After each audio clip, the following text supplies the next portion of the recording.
নমস্কার, কেমন আছেন সবাই? সুপ্রিয়ার ঘর কন্যা একটা ভিডিওতে সবাইকে স্বাগত। বুঝতেই পারছেন আমি আজকে হাঁটতে আসছি অনেক দিন পর। চারপাশে এত কুয়াশা, আমার খুবই ভালো লাগে এটা। ছোটোবেলায় যখন পড়তে যাইতাম তখন হয়তো যাইতে চাইতাম না, কিন্তু এই ওয়েদারটা আমার খুব ভালো লাগতো। চারপাশটা কুয়াশা, সাড়ে চলে গেছে, আমি গোপালকে উঠাইয়া এরপরে আসছি। কুয়াশা কেটে গেছে অনেকটা, যখন ঘুম থেকে উঠছি তখন বাহিরে কিছুই দেখা যায় নাই। এখন জায়গা একটু ফাঁকা ফাঁকা হয়েছে। আমার অনেক ভালো লাগে শীতের দিনটা। হ্যাঁ, অনেকেই কষ্ট পায় এই শীতে, রাস্তাঘাটে যারা থাকে, যারা কাজকর্ম করে। যখন আমি ঢাকায় থাকতাম তখন তো অনেক সকালে বের হওয়া লাগতো কোচিংয়ের জন্য। সেই সময়টা দারুণ উপভোগ করতাম। যাই হোক, চলুন তাহলে ভিডিওটা এখান থেকে শুরু করি। হাঁটাহাঁটি যখন করতেছিলাম, আবার গেটের মধ্যে হাঁটছি অনেকক্ষণ, তখন সবজি আলা দিতেছি। এই লোভনীয় কিছু মূলা শাক 20 টাকা দিয়ে আমি কিনলাম। আমি বাজার করতে অত বেশি পারি না, তারপরেও মূলা শাক, সরিষা শাক আমার অনেক ভালো লাগে, তাই নিয়ে আসলাম। এখন একটু বেছে টেছে রাখি, দুপুরবেলা মাছ দিয়ে রান্না করবো। ভাই, আজকে যা সারাদিন যা ওয়েদার বলার মতো না। সারাদিন কুয়াশায় আচ্ছন্ন, যেমন ঠান্ডা তেমন বাতাস, সূর্যি মামার কোনো দেখা নেই। আমি সেই যে সকালে ভিডিওটা শুরু করছি আর কন্টিনিউ করতে পারেন। আমি একটু বাহিরে গেছিলাম, আমার একটা কাজ ছিল, সেটা শেষ করে আসছি। আইসা তড়িঘড়ি করে মাকে নিয়ে খাইছি, এরপরেও ভিডিও করে নেই। আমি চুপচাপ লেপের মধ্যে ঢুকে গেছিলাম। তেমন কিছু রান্না হয় নাই আজকে সকালে। গতকালকের যে রান্না ছিল সেটা দিয়ে স্যারকে আজকে দুপুরে লাঞ্চ দিছিলাম, তো রাতের জন্য এখন রান্না বসাবো। আর কয়েকটা আমার ইম্পর্টেন্ট জিনিস তৈরি করব, যেগুলো সবসময় আমার ঘরে থাকে কিন্তু অনেক দিন নাই। যেহেতু নাই, মাঝে মাঝেই স্যারে বলতেছে যে হ্যাঁ, চিজ দিয়ে একটা কিছু করো, পনির দিয়ে একটা কিছু করো, তার জন্য একটু ব্যবস্থা করব।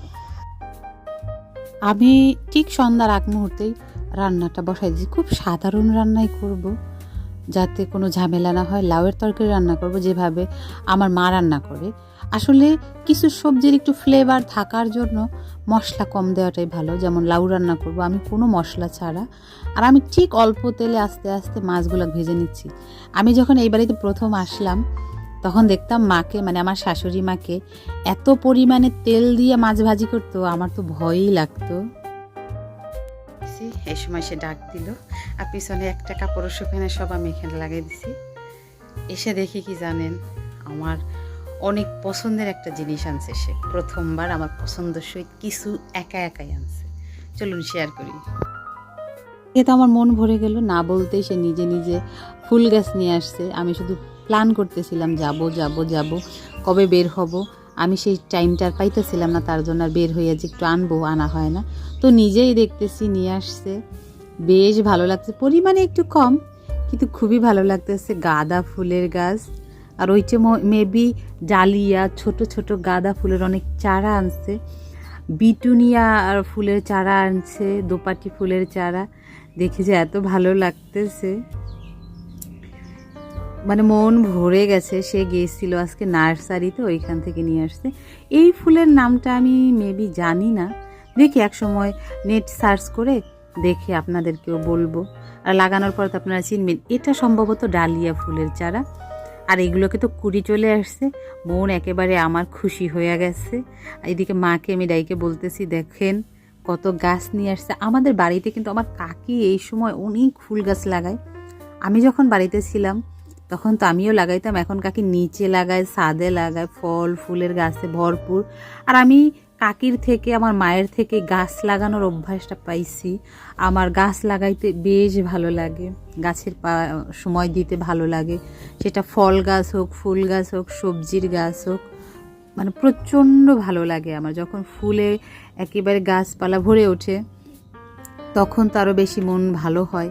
কিন্তু আমি ফুল গাছ লাগাইতে আমার ভালো লাগে, আমার কখনো ফুল ছিটতে ভালো লাগে না। আমার মনের কথা হচ্ছে যে ফুল গাছেই সুন্দর, ছিলে পাড়া ওর সৌন্দর্য নষ্ট হয়ে যায়। তো দেখি এগুলো খুবই ছোট ছোট, কিভাবে লাগানো যায় যাতে বাঁচে। আবার কয়েকটার শিকড় নাই, শিকড় ছিঁড়ে গেছে। তো রাতের বেলা এইভাবেই রেখে দেবো, সকালবেলা যাই হোক দেখা যাবে কি করি। আর এসে আমি লাউয়ের তরকারি রান্না করছি আর 2 পিস মাছ ওনাদের জন্য এখানকার ভাজি কইরা দিছি, যেভাবে ভাজি করে, আর চিংড়ি মাছের ভর্তা।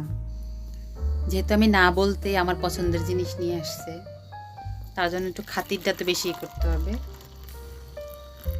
না বলতেই আমি আগে চাটা কইরা দিতেছি। ওই পাশে আমার রান্নাটা শেষ হয়েছে, আমি রান্না আগেই বসাইছি সে আসার আগে। চা কমপ্লিট, আগে চা দিই, তারপরে আমার রান্না করা আজকে অনেক কাজ। চা নিয়ে গেছি, চা নিয়ে যাওয়ার পরে বলে যে আমার একটু মুড়ি মেখে দাও। আচারের তেল দিয়ে মুড়ি মেখে দিচ্ছি। আর এখন ওই চিজ বানাবো।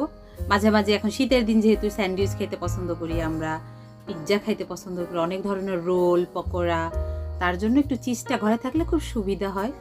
আর আমার যেহেতু কেনা জিনিস অতটা বেশি পছন্দ না, যেহেতু আমি নিজে বানাইতে পারি, তার জন্য ঘরেই তৈরি করে রাখাটা আমার জন্য ভালো মনে হয়। সবাই তো সময়ের অভাবে বানাইতে পারে না। এই তো আগেই আমি চিজ করে নিই। দুধটা গরম বসাইছি, দুধটা বেশি গরম করা যাবে না, এমন গরম করতে হবে যাতে আঙুলটা দিলে সহ্য হয়। বেশি হইলে কিন্তু আবার ছানা হয়ে যাবে, ছানা হওয়া যাবে না। মানে বেশ কিছুটা ভিনিগার দিয়ে দিলাম। ভিনিগারটা দিলেই না একটু পরেই না চামিচটা ভারী হয়ে আসে, আর চামিচে সবটা লেগে যাবে। আমি কিন্তু এই দুধের যে এইটা মানে তৈরি করার পরে চিজ কিংবা ছানা তৈরি করার পর বাকি যে জলটা থাকে এটা কিন্তু আমি ফেলি না। এটা হচ্ছে সব থেকে বেশি উপকারী। প্রথমে খেতে পারতাম না, এখন খেতে পারি। ব্যাস কথা বলতে বলতে কিন্তু চিজ বানাইতে খুবই কম সময় লাগে, আরও স্বাস্থ্যসম্মত হয় ঘরে বানাইলে। আর বাহিরে করলে তো ওরা অনেক কিছু ভেজাল দেয়, সেগুলোকে আর বললাম না, ওরা যেহেতু বিজনেস করে। ব্যাস চিজটাকে একটু ঠান্ডা জলে বেশ 3-4 বার ধুয়ে নিয়েছি, চাইপা চাইপা জলটা ফেলাই দিছি, আবার ধুইছি, আবার চাপছি, এভাবে করছি। এখন একটু ছানা বানাইয়া নেব, পনির বলা হয় যেটাই যে বলে। এখানে দুধটাকে একটু বগল উঠায় আনছি, একটা ফেনা আসছে, তারপরে একটু নেড়েচেড়ে একটুখানি ঠান্ডা ঠান্ডা করে এখানে 1/2 কাপেরও একটু কম ভিনিগার দিয়ে আমি নেড়েচেড়ে নিলাম। আমি চিজটাও বানাইছি 1 লিটার দুধের, আর ছানাটাও বানাইলাম 1 লিটার দুধের। এই তো এখানে আমি ছাইকে নিয়েছি ছানাটা, নিচের যে জলটা এটাও আমি রেখে দেব। আমি এটা দিয়ে রুটি মাখবো, পরোটা বানাবো, যাই এটা খুশি সেটা করা যায়। আর একটু ভালো করে জল ঢেলে ছানাটা একটু ধুয়ে নিলাম, কারণ গরম ভাবটা থাকলে ছানাটা কিন্তু সিদ্ধ বেশি হয়ে গেলে না কোনো কিছু বানাইতেও স্বাদ লাগে না। এটা দিয়ে কিন্তু এখন মিষ্টি বানানো যায়। ব্যাস আমার ঠান্ডা হয়ে গেছে, আমি একটু ভিজে ভিজে রাখতেছি, পুরো জলটা আমি ফেলতেছি না, তাহলে যখন যেটা বানাবো সেটা করব। চিজের আর একটা প্রসেসিং হচ্ছে, চিজটা যখন বারবার ধোয়া হয়ে গেছে এরপর গরম জলে, হালকা গরম জল যেখানে আঙুল দিলে আমার সহ্য হবে, 1 চামচের মতো লবণ দিয়ে ব্যাস এই চিজটা একটু লেড়ে চেড়ে নিলেই না এটা একেবারে সেট হয়ে যায়, স্টিকি ভাবটা চলে আসে। নতুবা ধোয়ার কারণে তো ঠান্ডা হয়ে যায়। এ দেখুন টানলে কীরকম স্টিকি হয়ে গেছে। ব্যাস চিজও আমার রেডি। এখন করব হচ্ছে আমলকির আচার।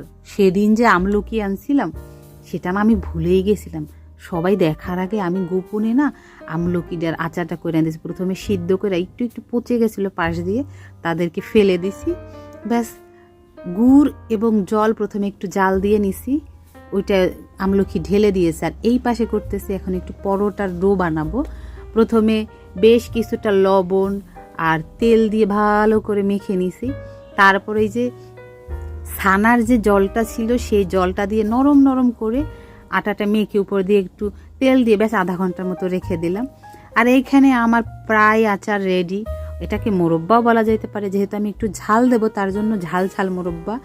লবণ, শুকনো মরিচের গুঁড়া, আর দিয়ে দেবো একটুখানি জিরা, মৌরি, এই দুইটা আমি একটু গুঁড়া করে রাখছি, তারটা দিয়ে দিলাম যাতে ফ্লেভারটা অনেক ভালো আসে।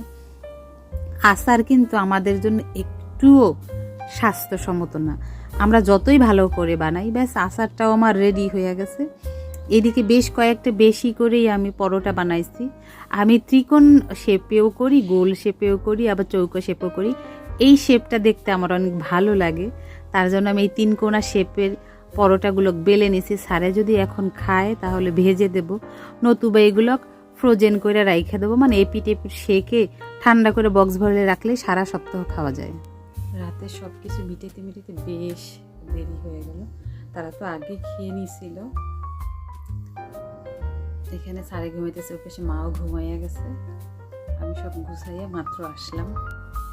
ওয়েদারের কথা আর কি বলবো, প্রচণ্ড ঠান্ডা পড়ছে, বলার মতো না। মনে হয় একটা লেপে আজকে হবে না, আরও লাগবে। আমার আসলে লেপটাই বেশি পছন্দ, কম্বল আমার অত বেশি পছন্দ না। যাই হোক, সংসারটা তো আমার, তাই আমাকেই সব কিছু করতে হয়। সারাদিনটা আজকে লেজিভাবে কাটলো, তেমন কিছুই করলাম না। যাই হোক, চলুন তাহলে আজকের এই ছোট্ট ভিডিওটা আপনাদের সাথে শেয়ার করি।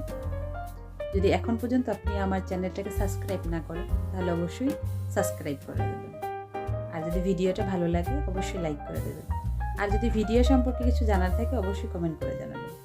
সবাই সুস্থ থাকবেন, ভালো থাকবেন, সাবধানে থাকবেন। দেখা হবে পরবর্তী আরও একটা ভিডিওতে। ততক্ষণের জন্য সবাই ভালো থাকবেন।